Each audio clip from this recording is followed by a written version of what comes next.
The Space Marines are the pinnacle of human warfaring evolution, created by the mighty Emperor during his Great Crusade. They are the ultimate weapon against the tide of alien aggression, which threatens to wipe out all of humanity.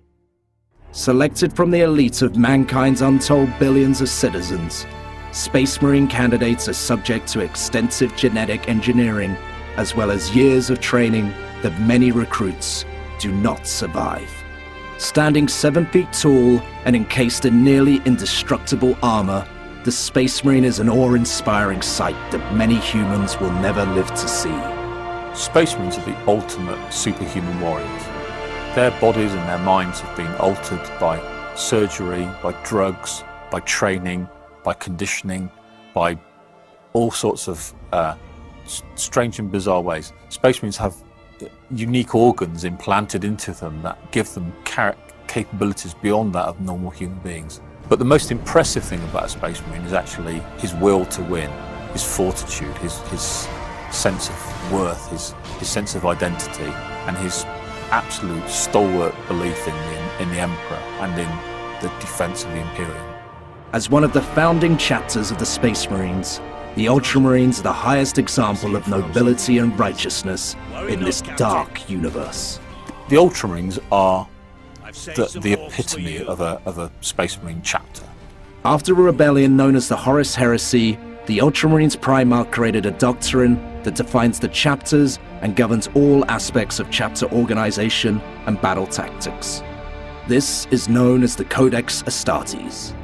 The Codex Astartes was created 10,000 years ago by the greatest leader the Ultramarines have ever known, Rabuti Guilliman.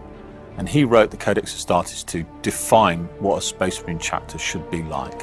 And for that reason, it's regarded as almost as a holy book by the Space Marines.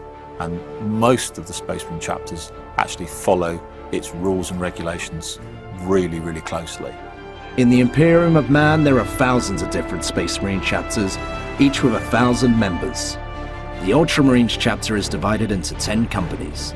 Each company is commanded by a veteran Space Marine who's been awarded many honors during their lifetime of service as a result of bravery and honor in battle. Captain Titus is a really, really great example of an Ultramarines captain.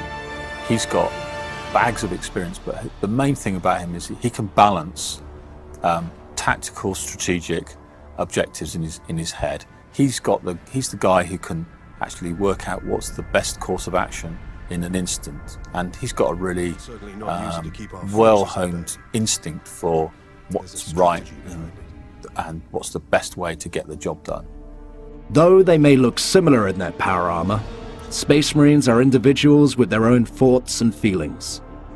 To help prevent heresy and rebellion that has arisen in the past, Space Marines live a warrior-monk lifestyle established by the Codex. However, the level of strict adherence to the Codex varies amongst Space Marine chapters. The contrast with the guys that serve him, the veteran sergeant and the relatively young Leandros, is actually a really, really great way that the game exposes the myth that Space Marines are all cut from the same cloth.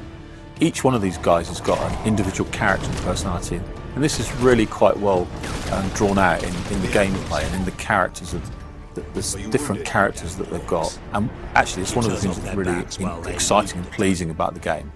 The next video in this series will take you deeper into the world of Warhammer 40,000 Space Marine.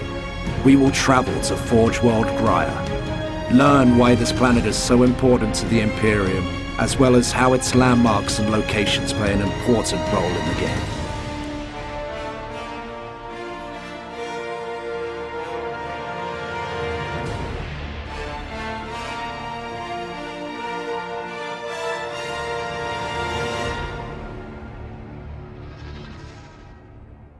Get free shipping when you pre-order the exclusive collector's edition through THQ.com. U.S. and Canadian customers only. Restrictions apply. Rated M for mature.